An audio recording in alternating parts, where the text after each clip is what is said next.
Hello, welcome, and my name is Lily. Today I want to do something a bit different from what I usually do. So I'm going to read in English. I usually read in French, but this time I wanted to try to read in English. It's something I do on my own, but it's the first time I actually try to read out loud. And for today, I decided to pick up a French book that I really, really loved. I read it 10 years ago, uh, even over 10 years ago when I was in college. And that became one of my favorite classic in French literature. And I wanted to read it in English because well, first of all, I really like the book. And also, it's relatively famous, at least cinema version, American version of the story are relatively famous. But if you try to read the book, the reading is relatively easy. However, there is a bit of backgrounds that is needed. And if you're not French or if you don't know much about French history, that might be a bit difficult to understand some part of the backgrounds of the story. So, yeah, it's going to be the first time for me. I don't exactly know how the quality of my reading in English. If I mess up, I'm terribly sorry. I always pick up the name that are from like French people or like of French places in French accent because that's how I can read them. However, I will try to do my best with the English pronunciation and the English reading. So I don't know how much we're gonna do. The book is pretty big. So the Three Musketeers, it's pretty big. From my memories, it was like 700 pages, written very, very small. But there is a lot of actions. Every chapter is an action. I think it was originally written in a kind of newspaper, so every chapter you needed to do something in the chapters to keep people interested into it. That's why the reading is not boring in my memories, not at all, and accessible. But yeah, this is pretty long. I hope I'm gonna be able to read in English. If I see that this is really above my level, I will probably stop. But let's try out for a few streams and see how it goes.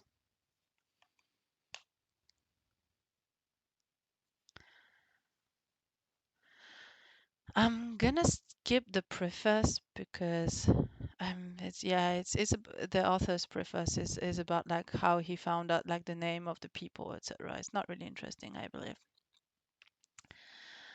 So let's start. Chapter 1. The Three Presents of D'Artagnan the Elder.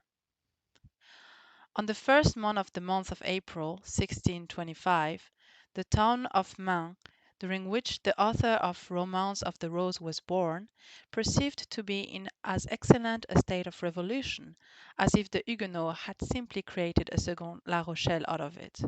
So the Huguenots are the name for the French people who are not Catholics, so they were Protestant, and at this period of time, so we are the king at this time is Louis the 13th, and they were kind of tolerated, but before this time and after this time, there were sometimes there were several massacres because they were not Catholics, and the Pope and the King didn't really like having those people under living in France. So there were like a lot of massacres, and a lot of those people also escaped to UK or what would become Germany later.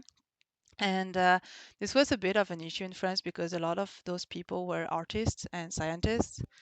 But at this time, they were kind of tolerated in my memories. But yeah, this is not something you would sing in the street if you're Huguenot.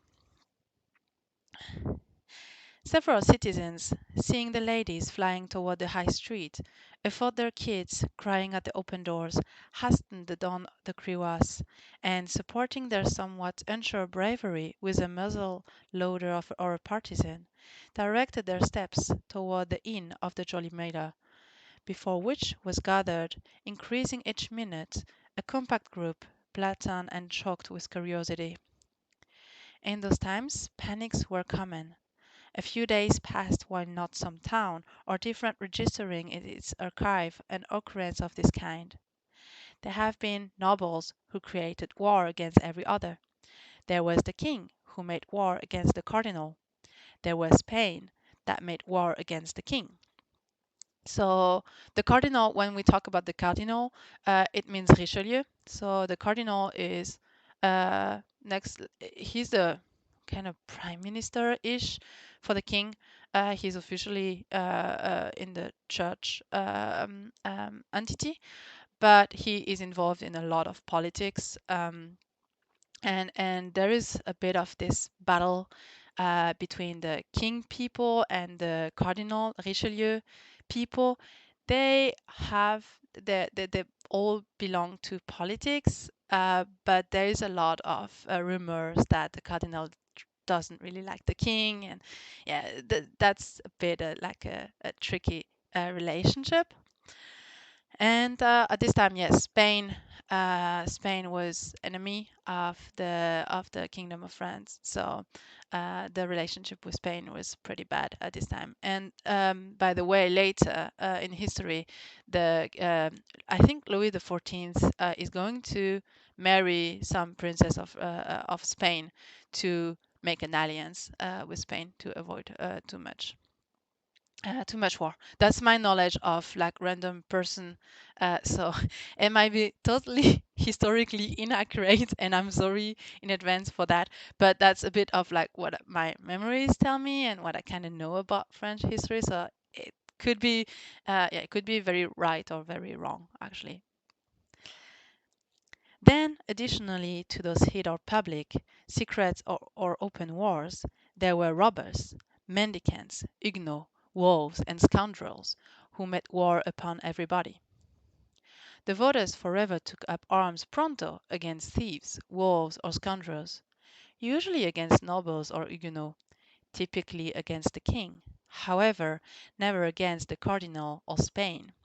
So the people here uh, tend to not really participate when this is regarding the cardinal or regarding Spain. So probably this area is uh, kind of Spain friendly, maybe. It resulted then from this habit that on the same initial month of April 1625, the citizens, on hearing the clamour and seeing neither the red and yellow commonplace nor the livery of the Duc First State Richelieu, rushed toward the hostel of the Jolly Miller. Once arrived there, the reason behind the Katzenjammer was apparent to all. A young man. We will sketch his portrait as that. Imagine to yourself a Don Quixote of 18, a Don Quixote wild, not his corselet, without his coat of mail, without his cuisses, a Don Quixote clothed during a woolen doublet, the blue color of that had light into an unknown shade, between lees of wine, associate degreed a heavenly azure. Face long and brown, high cheek-bones, an indication of sagacity, the jaw muscles hugely developed, and an inner ring sign by that a Gascon could forever be detected, even while not his cap, and our young man wore a cap go off with a kind of feather, the attention open and intelligent, the nose hooked, however finely chiselled, too massive for a youth, too little for a fully grown man. An older eye may need taken him for a farmer's son upon a journey, had it not been for the long weapon that, hanging from an animal skin baldric, hit against the calves of its owner as he walked, and against the rough aspect of his war-horse once he was on a horseback. So this is the description of this young man who is the people are gathering around him. So he's described as a Don Quixote, so like kind of an adventurer, young adventurer, but without really the clothes associated. So his clothes are very simple. However, he wears a weapon, so a sword or something similar. Um, and that's the sign that he comes from a noble family, because not everyone was allowed to wear a weapon in public at this time. And he's very young. He's like 18, so kind of, yeah, and end of childhood.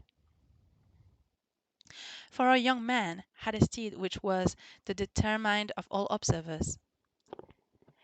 It had been a Burney pony, from 12 to 14 years old, yellow in his hide, while not a hair on his tail. However, not without wingles on his legs, which, though going along with his head below his knees, rendering a martingale quite unnecessary, contrived, however, to perform his 8 leagues a day. Unfortunately, the qualities of his horse were thus well hid below his strange-coloured hide as yet decreed his unaccountable gait, that at a time once everyone was cognoscenti in horseflesh, the looks of the same pony at Main, which place he had entered a few quarter of an hour before, by the gate of Beaugency, produced an unfavourable feeling that extended to his rider. And this sense had been additionally painfully perceived by young D'Artagnan, for so was the Don Quixote of this second Rocinante named. So D'Artagnan is the character that we met, and he's going to be the main character of our story. From his not having the ability to hide from himself the ridiculous appearance that such a war horse gave him, sensible horseman as he was, he had sighed deeply, therefore, once accepted the gift of the horse from Monsieur d'Artagnan the elder. So the horse is the horse from his father. So D'Artagnan the elder is his father. He wasn't ignorant that such a beast was priced a minimum of 20 livres, and therefore the words that had accompanied this were especially prized. My son, Sam the recent Gascon gentleman, in his pure Burns patois, of which Henry Bolingbroke might never rid of himself. So you hear the term Gascon. Gascon are people from this region of France called the Gascogne, and it's at the border with Spain. And they are known. They're like politically, they are completely within France, but they weren't during Middle Age, and even though now they're like fully part of France at this time already, they're still famous for having like a dialect. They're kind of recognizable, so people can recognize that you come from this area because of the dialect. And also they have this reputation of being like stubborn and have pride, but being also very brave and adventurous. So this is relatively important for the story because our main character comes from here, and this will be mentioned several times. This horse was born within the house of your father regarding 13 years ago, and has remained in it ever since, which have to be compelled to cause you to love it. Never sell it. Permit it to die tranquilly and honorably of recent age. Associate degree if you create a campaign with it. Take the maximum amount care of it as you'd of an old servant. At court, provided you've got ever the respect to travel there, continuing Monsieur d'Artagnan the elder, an honor to that, remember, your ancient nobility provides you the right. Sustain worthily your name of gentleman, which has been worthily borne by your ancestors for 500 years, each for your own sake, and therefore the sake of these who belong to you. So now we have the confirmation that he's from a noble family because because he could be allowed to go to the court. So he's from a noble family, and his father tells him that he has a very good horse and he should take care of the horse. So probably he's leaving. By the latter, I mean your relatives and friends. Endure nothing from anyone except adult male the Cardinal, and therefore the King. It's by his bravery, please observe, by his courage alone that a gentleman will create his manner nowadays. Whoever hesitates for a second maybe permits the bait to flee that through that precise second fortune control bent on him. You're young. You have to be compelled to be brave for 2 reasons. The primary is that you simply are a Gascon, and the second is that you are my son. Never concern quarrels, however, get adventures. I actually have instructed you the way to handle a sword. You've got them thews of iron, articulatio plana of steel. Fight on all occasions. Fight the additional for duels being forbidden, since consequently there's double the maximum amount of bravery in fighting. I actually have nothing to grant you, my son. However, 15 crowns, my horse, and therefore the counsels you've got simply heard. Your mother can augment them a direction for a precise balsam that she had from a Bohemian associated degree, which has the miraculous virtues of natural process all wounds that don't reach the heart. So the father tells his son that he should be adventurous and he should fight. So that's kind of typical to the mentality, especially like the reputation of the people from south of France, who are who have pride and stubborn, and you should fight and be adventurous, and but also for the good things. So not like don't be a bad guy, but those are things that are have good reputation. He mentioned that duel, so two people fighting for pride or like fighting to death, is forbidden. So at this time, duel, defying someone into duel is forbidden in France. But it's like some people kind of do it, but yeah, it's legally you can be arrested if you ended up fighting in a duel. Um, Cashen off all and live merrily and long. I have but one word to add, which is to purpose an example to you, not mine, for I myself haven't appeared at court, and have solely taken half in spiritual wars as a volunteer. I speak of adult male first state Treville, who was erst my neighbour, and who had the respect to be, as a child, the playfellow of our king, Gladiator 13, whom God preserve. Typically, their play degenerated into battles, and in these battles the king wasn't forever the stronger. The blows that he received accumulated greatly in his esteem and relationship for Monsieur de Treville. Afterwards, Monsieur de Treville fought with others. In his initial journey to Paris, 5 times, from the death of the late king until the young one came of age, while not reckoning wars and siege, 7 times, and from that date to this day, 100 times, perhaps. So, in spite of edicts, ordinances, and first state decrees, there he is, captain of the Musketeers, that's to say, chief of a legion of Caesars, whom the king holds in great esteem, and whom the Cardinal dreads. He who dreads nothing, because it is said. So he is recommending his son to get in touch with someone called Monsieur de Treville, who is leading the Musketeers. And the Musketeers are like very. So the Musketeers actually work for the king, and they are like a bunch of people who are uh, dedicated, who are directly related to the king. So it's kind of like a private army. Not really private. I mean, I don't even know actually how to describe those, but yeah, they're directly assigned to the king. Still further, adult male de Treville gains 10,000 crowns a year. He is thus an excellent noble. He began as you begin. Move to him with this letter, and create him your model, so as that you simply. Oh, that's a okay. I don't know what this is. That might be like weird translation notes. Move to him with this letter, and create him your model, so as that you could do as he has done. Upon that Monsieur d'Artagnan the elder grinded his own weapon, spherical his son, kissed him tenderly on each cheeks, and gave him his benediction.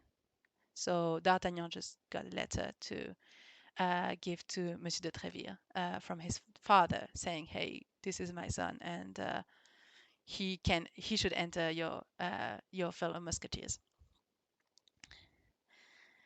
On effort the paternal chamber, the young man found his mother, who was looking forward to him with the celebrated direction of which the counsels we've got just continual would necessitate frequent employment. The adieux were on this aspect longer and additional tender than they'd been on the other. Not that Monsieur d'Artagnan failed to love his son, who was his solely offspring. However, Monsieur d'Artagnan was a person, and he would have thought about it undeserving of a man to grant thanks to his feeling, whereas Madame d'Artagnan was a woman, and still more a mother. She wept abundantly, and Let us speak it to the praise of Monsieur d'Artagnan the younger, notwithstanding the efforts he created to stay firm, as a future martyr ought. Nature prevailed, and he shed several tears, of that he succeeded with nice issue in concealing the half. Constant day the young man set forward on his journey, furnished the three paternal gifts, which consisted, as we've got said, of 15 crowns, the horse, and therefore the letter for Mr. First State Treville, the counsels being thrown into the bargain. With such a book of facts, D'Artagnan was virtuously associate degreed physically a particular copy of the hero of Cervantes, to whom we have a tendency to thus merrily compare him, once our duty of an historiographer placed us below the need of sketching his portrait. Don Quixote took windmills for giants, and sheep for armies. D'Artagnan took every smile for an insult, and each look as a provocation. Hence it resulted that from tops to main his paw was perpetually doubled, or his hand on the grip of his weapon, and nevertheless the paw failed to descend upon any jaw, nor did the sword issue from his scabbard. So the difference between Don Quixote and D'Artagnan is that Don Quixote was kind of uh, stupid. Yeah, he was kind of stupid, and when he was misunderstanding what he was seeing. D'Artagnan has the tendency to start fights relatively fast.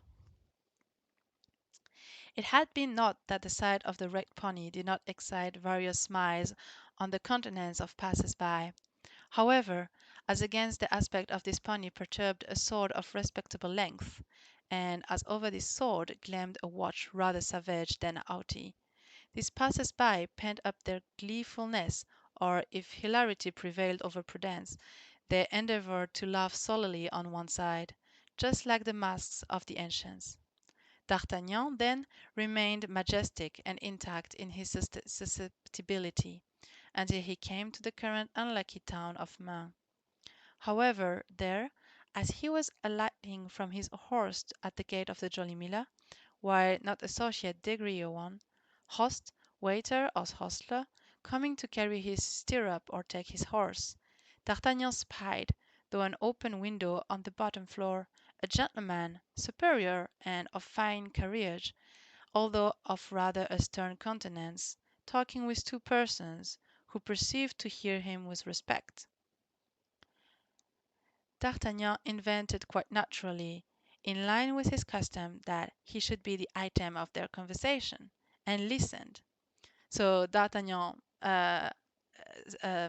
stops in the town, and he sees a interesting guy in next to the Jolly Miller, and talking with two other people. And because D'Artagnan has like kind of a lot of pride and he's still very young, he assumes that they might be talking about him because he's so cool. Um, Now D'Artagnan was only partially mistaken. He himself wasn't in the question. However, his horse was. The gentleman perceived to be enumerating all his qualities to his auditors, and, as I actually have said, the auditors superficial to own nice deference for the narrator, they each moment burst into fits of laughter. Now, as a half smile was adequate to awaken the quick temper of the young man, the result created upon him by his blatant hilarity could also be simply imagined. Nevertheless, D'Artagnan was athirst of examining the looks of this impertinent personage who ridiculed him. So the person he saw was actually laughing at his horse. He fastened his disdainful eye upon the stranger, and perceived a person of from 40 to 45 years of age, with black and piercing eyes, pale complexion, a powerfully marked nose, and a black and well-shaped moustache. He was wearing a jacket and hose of a violet color, with aiguillette of constant color, with none different ornaments than the customary slashes, through that the shirt appeared. This doublet and hose, though new, were creased, like travelling garments for an extended time packed during a portmanteau. D'Artagnan, created of these remarks with the rate of a most minute observer, and likely from a natural feeling that this alien was destined to own an excellent influence over his future life. So D'Artagnan recognized this person as having decent clothes. I think, like from the looking he looks interesting to D'Artagnan, and D'Artagnan thinks that this person could have impact on his own life. Now, as at the instant during which D'Artagnan fastened his eyes upon the gentleman within the violet doublet, the gentleman created one of in every of his most knowing associate decreed profound remarks respecting the Bernese pony. His two auditors laughed even louder than before, and he himself, the contrary to his custom, allowed a pale smile, if I could be allowed to use such an expression, to stray over his countenance. Now there may be no doubt, D'Artagnan was extremely insulted. Full, then, of this conviction, he forced his cap down over his eyes, and endeavoring to repeat a number of the court airs he had picked up in French region among young travelling nobles, he advanced with one hand on the grip of his weapon, and therefore the different resting on his hip. Unfortunately, as he advanced, his anger accumulated at each step, and, rather than the correct and lofty speech he had ready as a prelude to his challenge, he found nothing at the tip of his tongue, however gross personality, that he accompanied with a furious gesture. So D'Artagnan feels insulted, and he want to talk with the person, and he want to be smart while talking, but he's so angry that nothing proper will probably come out of his mouth. I say, sir, you, sir, who are activity yourself behind that shutter, yes, you, sir, tell me what you're happy at, and that we can laugh together. The gentleman raised his eyes slowly from the nag to his cavalier, as if he needed a while to determine whether or not it may be to him that such strange reproaches were addressed. Then, once he couldn't presumably entertain associate degree doubt of the matter, his eyebrows slightly bent, and, with an accent of irony and insolence not possible to be described, he replied to D'Artagnan, "I wasn't talking to you, sir, but I'm speaking to you," replied the young man, in addition brown off with this mixture of insolence and sensible manners, of politeness and scorn. The alien checked out him once more with a small smile, and, retiring from the window, came out of the inn with a slow step, and placed himself before the horse among 2 paces of D'Artagnan. His quiet manner, and therefore the ironical expression of his countenance, increased the hilarity of the persons with whom he had been talking, and who still remained at the window. D'Artagnan, seeing him approach, his on his weapon a foot out of the scabbard. "This horse is decidedly, or rather has been in his youth, a buttercup," resumed the stranger, continued the remarks he had begun, and addressing himself to his auditors at the window, while not paying the smallest amount of attention to the exasperation of D'Artagnan, who, however, placed himself between him and them. "It may be a color all right now in botany, however, until this time terribly rare among horses. There are folks that makes fun of the horse that may not dare to laugh at the master," cried the young person of the furious Treville. "I don't usually laugh, sir," replied the stranger, "as you'll understand by the expression of my countenance, but, however, I retain the privilege of happy after I please." "And I," cried D'Artagnan, will allow no man to laugh once it pleases me."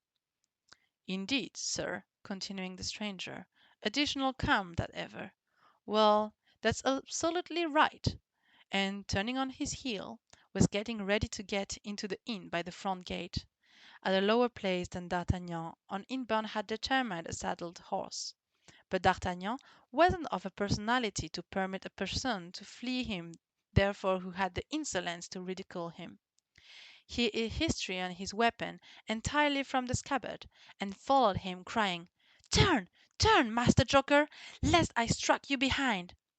"Strike me," said the other, turning on his heels, and measured the young man with the maximum amount of feeling as contempt.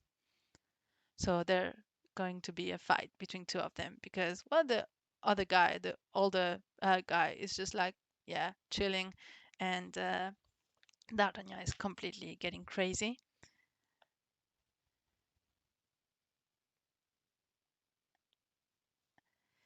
Why, my sensible fellow, you need to be mad.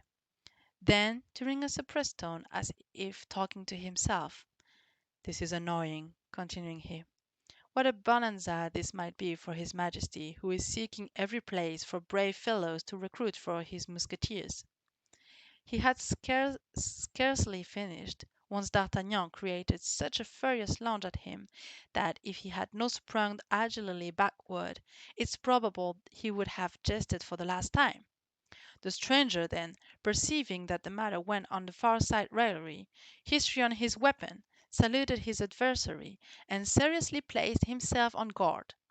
However, at constant moment, his two auditors, in the middle of the host, got hold of D'Artagnan with sticks, shawls, and tongs. This caused this fast and complete a diversion from the attack that D'Artagnan's adversary, whereas the latter turned spherical to face this shower of blows, seized his sword with the same precision, and rather than an actor, which he had nearly been, became a spectator of the fight, a half daring which he not guilty himself along with his usual impassiveness, muttering, nevertheless, a plague upon this Gascon! Replace him on his orange horse, and let him begone. Not before I actually have killed you, poltroon! cried D'Artagnan, creating the most effective face possible, and never receded one step before his three assailants, who continuing to shower blows upon him. Another Gasconade, murmured the gentleman. By my honour, these Gascons are incorrigible. Sustain the dance, then, since he can have it so. Once he's tired, he will maybe tell us that he has had enough of it. However, the alien knew not the self-willed personage he had to try to do with. D'Artagnan was not the person ever to necessitate quarter.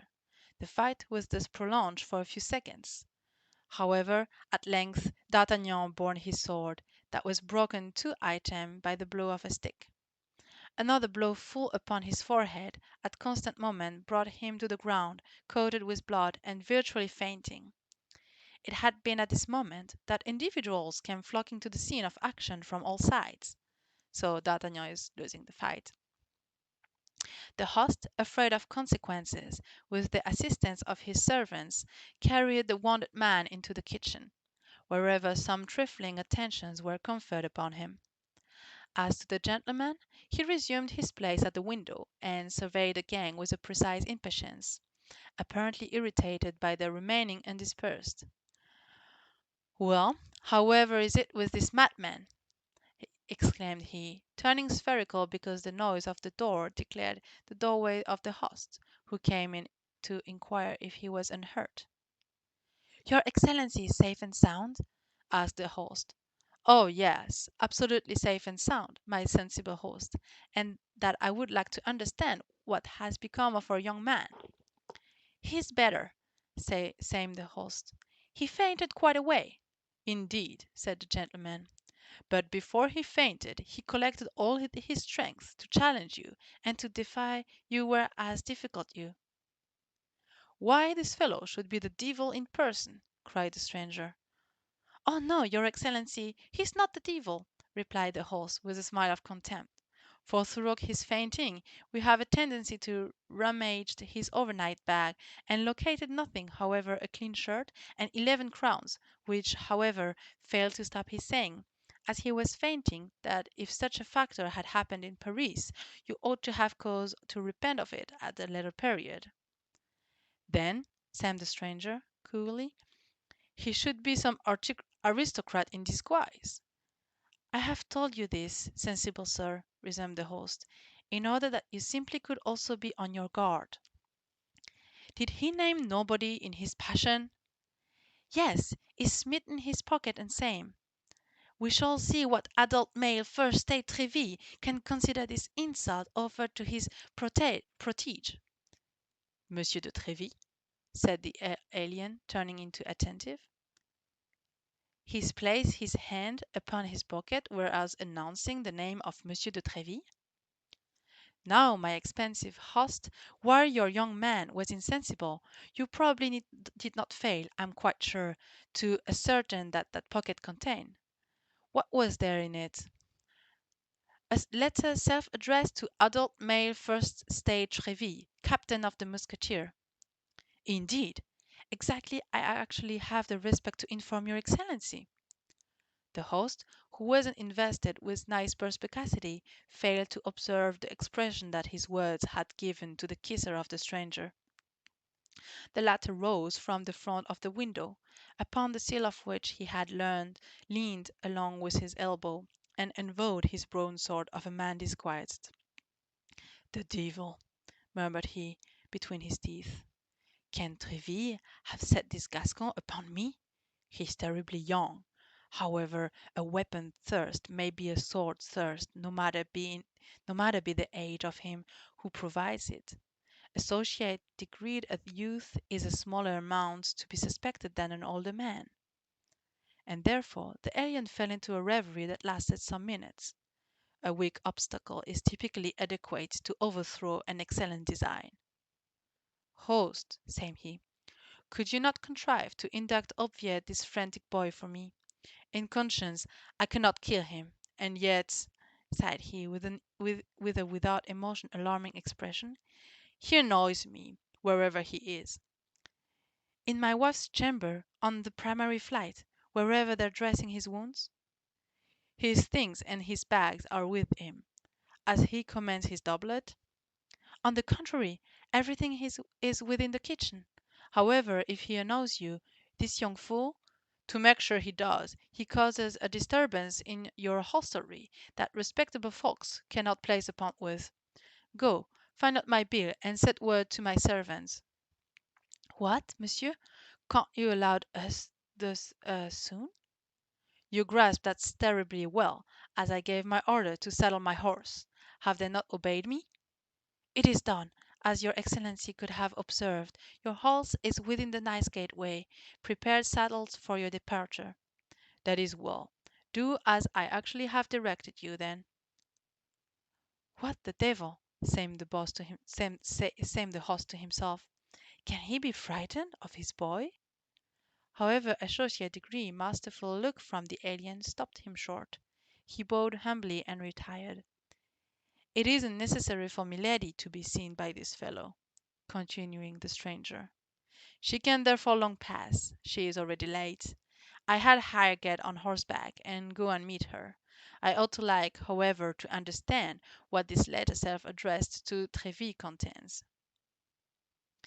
Um, just like a few summary. So right now they are talking about the letter that he has and that he's related to Monsieur de Treville, or they believe that he's related to Monsieur de Treville. And this gentleman who fought him and won is worried about this relationship. And he's also mentioning Milady. So Milady is can in this we don't know which Milady it is. He's just mentioning a Milady. Um, oh, there is.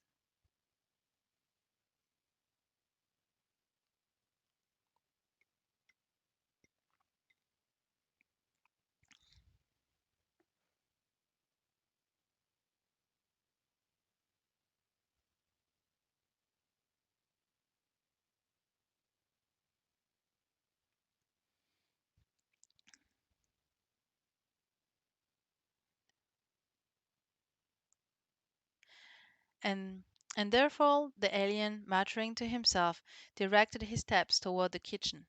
Within the meantime, the host, who amused little doubt that it had been the presence of the young man that drove the stranger from his hostelry, reascended to his wife's chamber, and located D'Artagnan just convalescent his senses.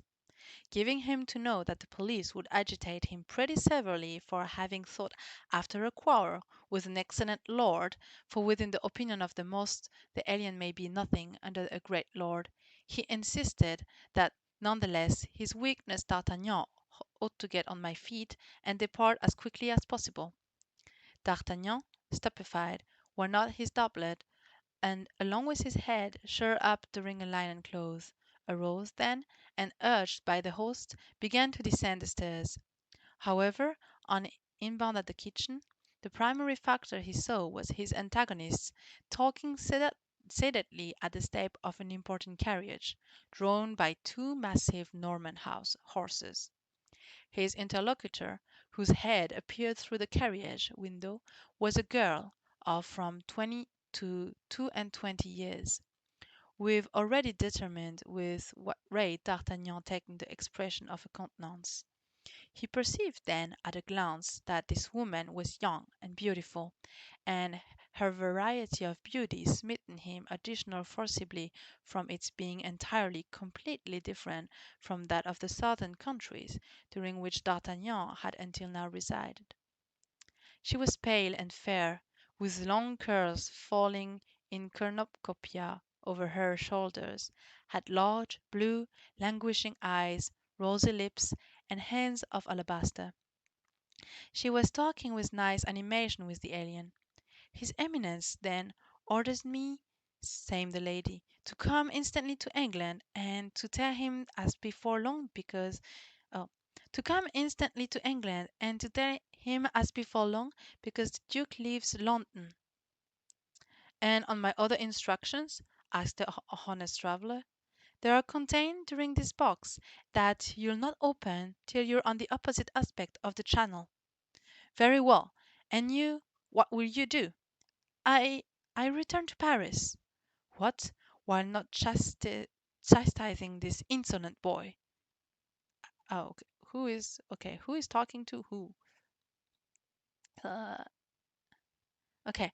Well, okay, so I mix it up. So, very well. And you, what will you do? So that's the girl talking. I return to Paris." "What? While not chastising this insolent boy?" asked the lady. The stranger was getting ready to reply. However, at the instant he opened his mouth, D'Artagnan, who had detected all, precipitated himself over the threshold of the door. "This insolent boy berates others," cried he, "and I hope that now he whom he hath to be compelled to chastise won't escape him as before." "Will not escape him?" replied the alien, knitting his brow. "No, before a girl you dare not fly, I presume?" "Remember," said Milady, seeing the stranger lay his hand on his sword, "the least delay could ruin everything." "You are right," cried the gentleman. "Begone, then, on your part, and that I can depart as quickly on mine." And bowing to the lady, he sprung into his saddle, whereas her driver applied his whip smartly to his horses. The two interlocutors therefore separated, taking opposite directions and full gallop. "Pay him, booby!" cried the alien to his servant. On faith, the speed of his horse, and therefore the man, once throwing 2 or 3 silver items at the foot of mine host, galloped after his master. "Base coward! False gentleman!" cried D'Artagnan, springing forward in his turn after the servant. However, his wound has rendered him too weak to support such associate degree exertion. Scarcely had he gone 10 steps when his ears began to tingle. A faintness taken him, a cloud of blood skipped over his eyes, and he fell within the middle of the street, crying still, "Coward! Coward! Coward!" "He made me a coward, indeed," grumbled the host, looming to D'Artagnan, and endeavoring by this tiny compliment to form up matters with the young man, because the heron of the fable did with the snail he had detested the evening before. "Yes, a base coward," murmured D'Artagnan. "But she was terribly beautiful." "What she?" demanded the host. "Milady," faltered D'Artagnan, and fainted for a second time. "Oh, it's all one," said the host. "I have lost 2 customers. However, this one remains, of whom I'm pretty bound for a few days to come back. there'd be 11 crown gains. It's to be remembered that 11 crowns was simply the add that remained in D'Artagnan's purse. The host had reckoned upon 11 days of confinement at a crown a day. However, he had reckoned while not his guest. On the subsequent morning, at 5 o'clock, D'Artagnan arose, and down to the room without help, asked, among different ingredients the list of that has not come right down to us, for some oil, some wine, and a few rosemary, and along with his mother's directions in his hand composed a balsam, with that he anointed his various wounds, substituting his bandages himself, and absolutely refusing the help of any doctor. D'Artagnan walked that same evening, and was virtually cured by the morrow. So, yes, D'Artagnan was wounded, but he used the recipe that his mom gave him, and that can heal every single wound. So this is not a magical book, but that's the kind of things that are accepted as, yeah, he has like a very, very powerful uh, medicines that can heal every wound properly, except the one from the heart. And so that's how he can leave the next day in the evening. Um, However, once the time came to obtain his rosemary, this oil, and therefore the wine, the sole expense the master had incurred, as as he had preserved a strict abstinence, while on the contrary the yellow horse, by the account of the hired man at least, had eaten thirst the maximum amount as a horse of this size might moderately be presumed to have done. D'Artagnan found nothing in his pocket, however, his very little recent velvet purse with the 11 crowns it contained, for on the letter itself, addressed to Monsieur First State Treville, it had disappeared. So the letter to Treville to enter in the Musketeers disappeared. The young man commenced his look for the letter with the best patience, combing up his pockets of every kind over and over again, rummaging and rerummaging in his valise and gap and reopening his purse. But once he found that he had come back to the conviction that the letter wasn't to be found, he flew, for the third time, into such a rage that was close to cost accounting him a fresh consumption of wine, oil, and rosemary. For upon seeing this hot-headed youth become browned off and threaten to destroy everything within the institution if his letter weren't found, the host taken spit, his better half a brush handle, and therefore the servant's constant sticks that used the day before. "My letter of recommendation!" cried D'Artagnan. "My letter of recommendation! Or, the holy blood, I will be able to spit you all like ortolans!" Unfortunately, there was one circumstance that created a robust obstacle to the accomplishment of his threat, which was, as we've got related, that his weapon has been in his first conflict broken to, and that he had entirely forgotten. So, yes, his sword is broken, so he can't really fight, even if he would like to. Hence, it resulted once D'Artagnan proceeded to draw his weapon in earnest, he found himself strictly and easily armed with the stump of a sword regarding 8 or 10 inches in length, which the host had fastidiously placed within the scabbard. On the remainder of the blade, the master had navishly placed that on one aspect to form himself a loading pin. However, this deception would most likely not have stopped our fiery young man if the host had not mirrored that the reclamation which his guest created was perfectly just. But once all, said he, lowering the purpose of his speech, where is that this letter? Yes, wherever is this letter? Cried D'Artagnan. In the primary place, I warn you that that letter is for adult male First State Treville, and it should be found, or if it's not found, I can acknowledge to search it out. His threat completed the intimidation of the host. So yeah, he's lost his letter, probably taken by the gentleman, because the gentleman was kind of looking at the letter and being worried about it. And so now, yeah, what he's going to do if his recommendation letter is gone.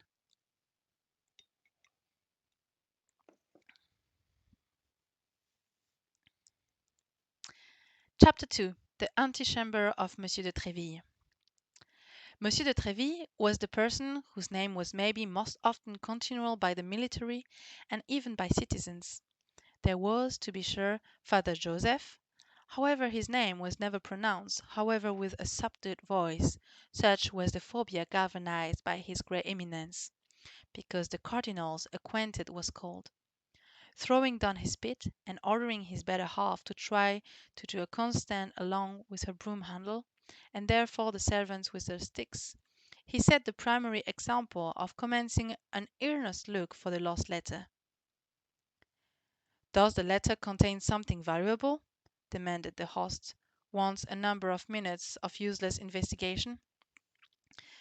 "Zounds, I feel it will indeed," cried the Gascon, who reckoned upon this letter for creating his manner at court. "It contained my fortune." "Bills upon Spain?" asked the disturbed host. "Bills upon his Majesty's non-public treasury," answered D'Artagnan, who, reckoning upon getting in the king's service in consequence of this recommendation, believed he might create this somewhat unsafe reply while not telling of a falsehood. "The devil!" cried the host, at his wits' end. "But it's of no importance," continued D'Artagnan, with natural assurance. "It's of no importance. The money is nothing. That letter was everything. I'd rather have lost K pistoles than have lost it." He wouldn't have risked additional if he had saved 20,000. However, a precise juvenile modesty restrained him. A ray of sunshine all directly stony broke up upon the mind of the host as he was giving himself to the devil upon finding nothing. That letter isn't lost," cried he. "What?" cried D'Artagnan. "No, it's been purloined from you." "Stolen? By whom?" "By the gentleman who was here yesterday." Yeah, so it was stolen. He reduced into the kitchen, wherever your jacket was. He remained there a while alone. I'd lay a wager he had stolen it." "Do you think that's so?" answered D'Artagnan, however very little convinced, as he knew higher than any one else however entirely personal the value of this letter was, and saw nothing in it doubtless to tempt cupidity. The very fact that none of his servants, none of the travellers present, might have gained something by being possessed of this paper. "Do you say," resumed D'Artagnan, "that you think that impertinent gentleman—" "I tell you I'm positive of it," continued the host. "When I acquaint him that your lordship was the receiver of adult mail first aid Treville, which you even had a letter for that illustrious gentleman, he perceived to be pretty much disturbed, and asked Maine wherever that letter was, and right away came down into the kitchen, wherever he knew your jacket was." "Then that's my thief," replied D'Artagnan. "I can complain to adult mail's first aid Treville, and Monsieur de Treville will complain to the king." He then histrionned 2 crowns majestically from his purse and gave them to the host, who accompanied him, cap in hand, to the gate, and remounted his yellow horse, that bore him with none additional accident to the gates of Saint Antoine at Paris, where his owners sold out him for 3 crowns, which was a really sensible price, considering that D'Artagnan had ridden him laborious through the last stage. Therefore the dealer to whom D'Artagnan sold out him for the 9 livres failed to conceal from the young man that he solely gave that giant ad for him on the account of the originality of his color. Therefore D'Artagnan entered Paris on foot, carrying his very little packet below his arm. Associate Degreed walked regarding until he found a living accommodations, to be revealed terms suited for the meagreness of his means. So D'Artagnan arrived in Paris. This chamber was a kind of garret, placed within the Rue des Fossoyeurs, close to the Luxembourg.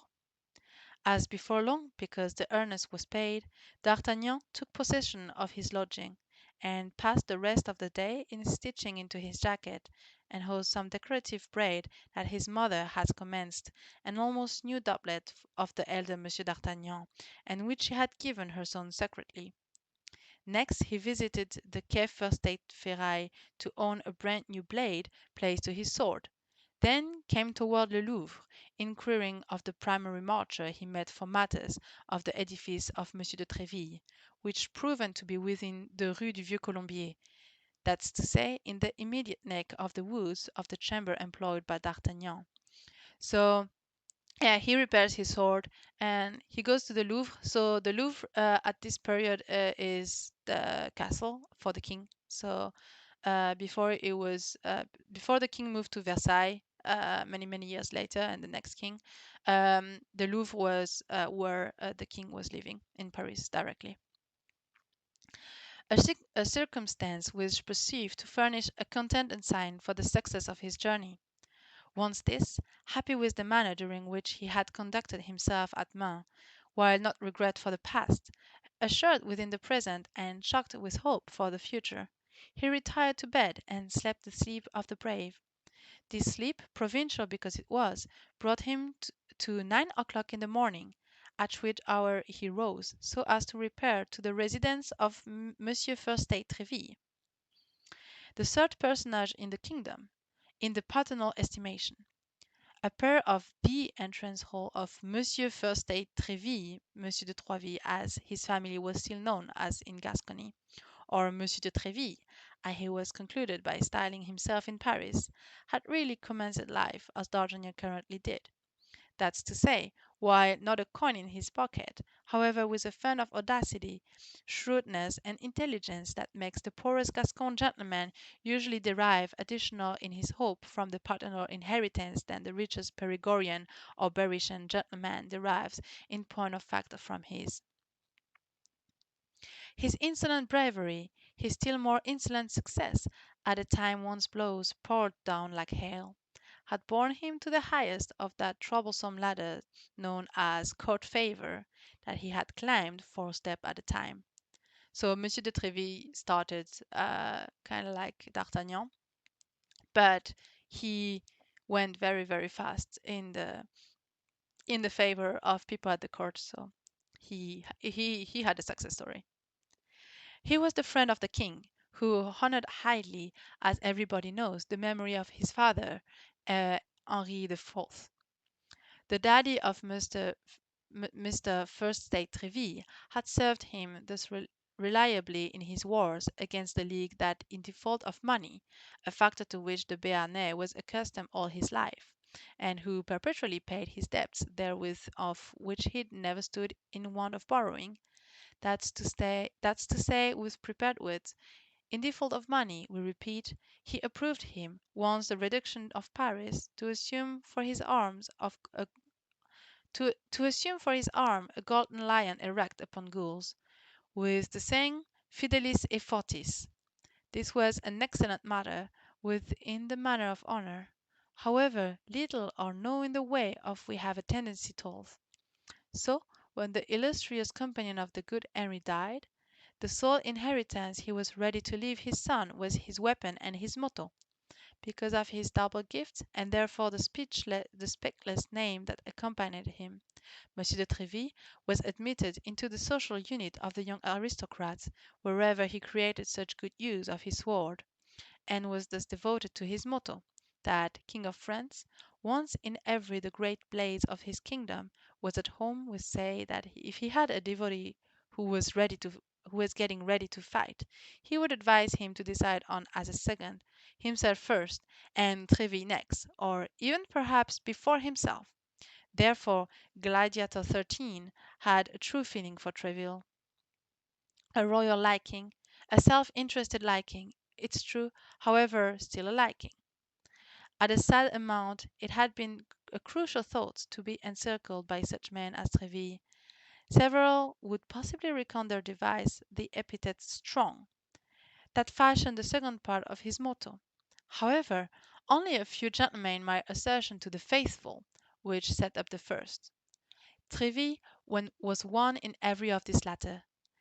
He was one of those rare organizations invested with a beatable intelligence like that of a dog, with a blind valor, a fast eye, and a prompt hand, to whom sight appeared solely to be check if the king were discontented with any one, and therefore the hand to strike this unpleasant personage whether or not a Besme, a Bonvert, a Poliau first-aid Mir, or a Vitry.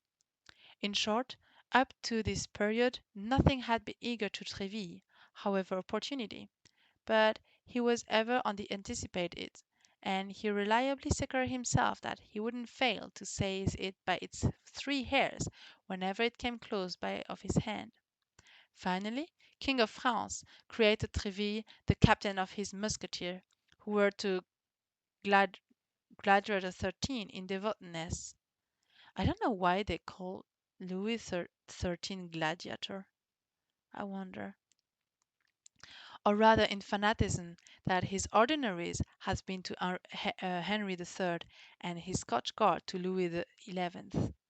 On his part, the Cardinal wasn't behind the king during this respect. Once he saw the formidable and chosen body with that King of France had encircled himself, the second, or rather this initial King of France, became athirst that he too ought to have his guard. He had his musketeers, therefore, as Louis XIII has his, and therefore these two powerful rivals vied with one another in procuring, not solely from all the provinces of France, however, even from all foreign states, the foremost celebrated swordsmen. So, yes, the King Louis XIII has his musketeers, and the Cardinal Richelieu also has kind of his personal guard as well, and they're kind of, yeah, like casually fighting. It had been not uncommon for national leader and Louis XIII to dispute over their evening game of chess upon the deserves of their servants. Every boasted the bearing and the bravery of his own people, while exclamation loudly against duels and brawls, they excited them on the duty to quarrel, explanation and any satisfaction or real regret from the success or defeat of their own combatants. We have a tendency to learn this from the memoir of a person who was involved in some few of those defeats and in several of these victories. Treville had grasped the weak aspect of his master, and it had been the current address that he owned the long and constant favour of a king who had not left the name behind him of being terribly devoted to his friendships. He paraded his musketeer before the Cardinal Armand Duplessis with associate degree insolent air which created the grey moustache of his Eminence curled with ire. Treville understood laudably the war technique of that period, during which he who couldn't live at the expense of the enemy should live at the expense of his compatriots. His troopers fashioned a legion of devil-may-care fellows, absolutely undisciplined toward night himself, loose, half-drunk, imposing, the King Musketeers, or rather Monsieur de Treville's, unfold themselves about within the cabarets, the public walks, and therefore the public sports, shouting, twisting their moustache, noisy their swords, and taking nice pleasure in annoying the guards of the Cardinal wherever they may fall in with them, then drawing within the open streets, as if it were the most effective of all doable sports, typically killed, however positive in this case to be each wept and avenged, usually killing others, then again born of not rot in prison, the first eight Treville being there to assert them. So yeah, the Musketeers have this reputation to be not very disciplined and kind of looking for a fight in every corner, especially if it's with the people from the Cardinal. Therefore, Monsieur de Treville was praised to the very best note by these men who worshipped him, and who, ruffians as they were, trembled before him like students before their master, biddable to his least word, and prepared to sacrifice themselves to wash out the littlest insult. Monsieur First Aid Treville utilized this powerful weapon for the king within the initial place, and therefore the friends of the king, and then for himself and his own friends. For the rest, in the memoirs of this period, that has left numerous memoirs, one doesn't notice this worthy gentleman downed every by his enemies, and he had many such among men of the pen in addition as among men of the sword. In no instance, allow us to say, was this worthy gentleman suspect of explanation personal advantage from the cooperation of his minions. Invested with a rare genius for intrigue that rendered him the equal of the ablest intriguers, he remained associated degree honest man. Uh,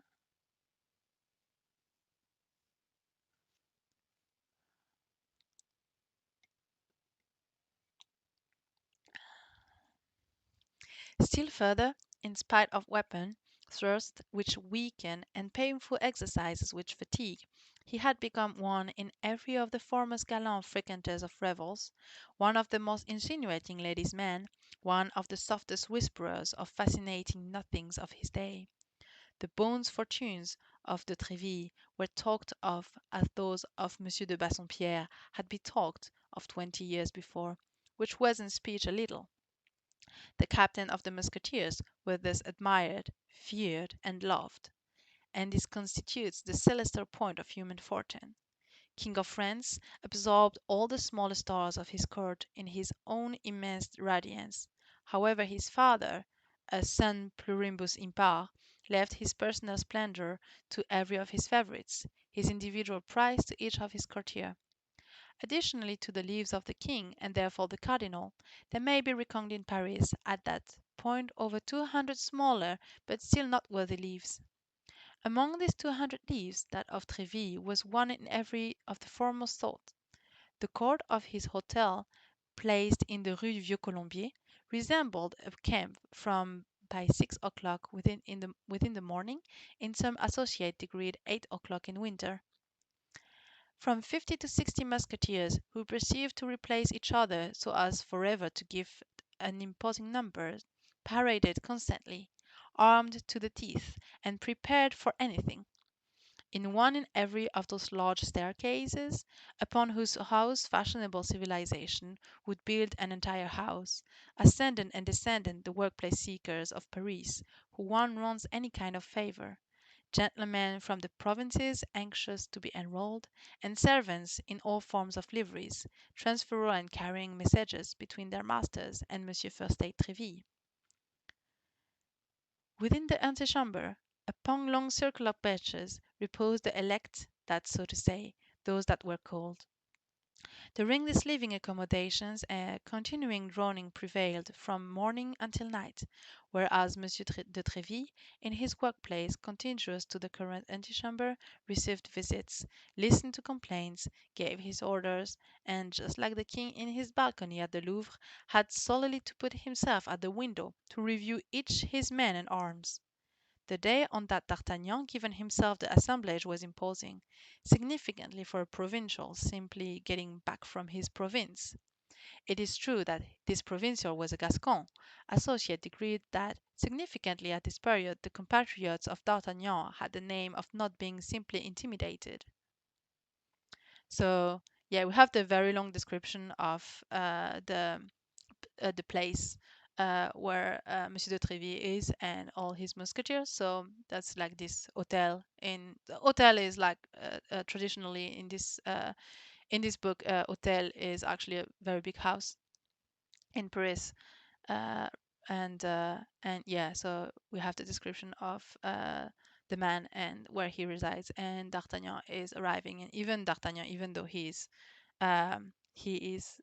used to he's a Gascon, so he's not really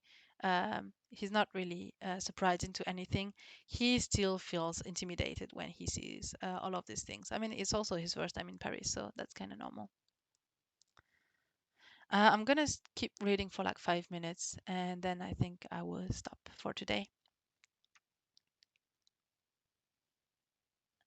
Once passed the large door coated with long square-headed nails, he fell into the inside of a troop of swordsmen, who crossed each other in their passage, carried out, quarrelling, and enjoying tricks one with another. So as to form one's manner, amid these turbulent and conflicting waves, it had been necessary to be an officer, an excellent noble, or a fairly woman. It was then into the midst of this tumult and disorder that our young man advanced with beating heart, locomoted his long steel up his lanky leg, and keeping one hand on the sting of his cap, therewith half smile of the embarrassed provincial who needs to place on an honest face. Once he had passed one cluster he began to breathe additional freely. However, he couldn't facilitate observing that they turned spherical to appear at him. And for the primary time in his life, D'Artagnan, who had until that day amused a really good opinion of himself, felt ridiculous.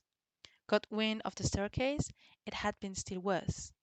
There have been 4 musketeers on the lower step, amusing themselves with the subsequent exercise, whereas 10 or 12 of their comrades waited upon the construction to require the flip within the sport.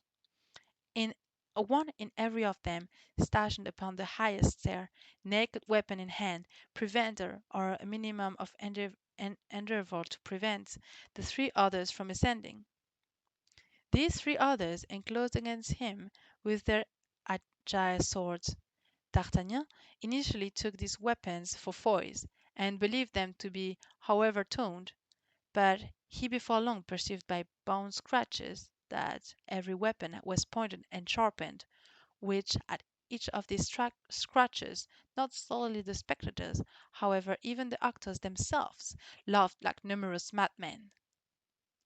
He who at the instant occupied the higher step unbroken, his adversaries wondrously in check. A circle was fashioned around them. The conditions needed that at each hit the person touched ought to quit the game, yielding in his flip for the advantage of the resister who had hit him. So yeah, he sees like several musketeers playing around, and he's pretty impressed. And yeah, he thought he was a good guy, but like when he sees those people playing around with like real swords and sharpened sword, he feels himself a bit less than what he used to think about himself.